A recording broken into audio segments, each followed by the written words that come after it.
The U.S. has announced criminal charges against Hamas's top leaders over the October 7th terrorist attack. It's the first effort by U.S. law enforcement to formally call out the masterminds of the attack.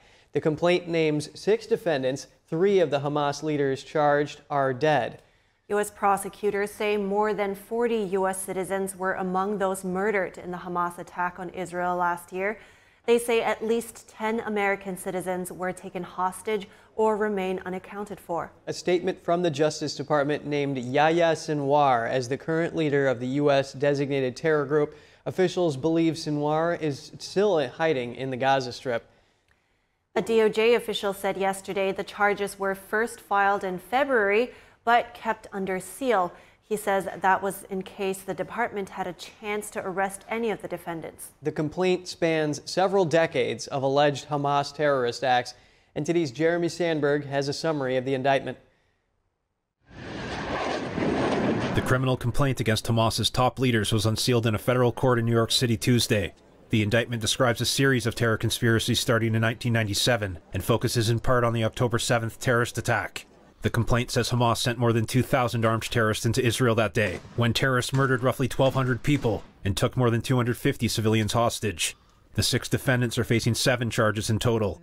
Charges include conspiracy to murder U.S. nationals, conspiracy to provide material and financial support for terrorism, and conspiracy to bomb a place resulting in death. Other charges listed are sanctions evasion and conspiracy to use weapons of mass destruction. They murdered entire families. They murdered the elderly, and they murdered young children. Attorney General Merrick Garland says the charges are just one part of the Justice Department's effort to target every aspect of Hamas's operations.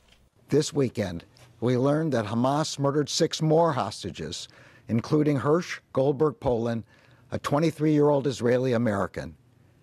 We are investigating Hirsch's murder and each and every one of the brutal murders of Americans as acts of terrorism.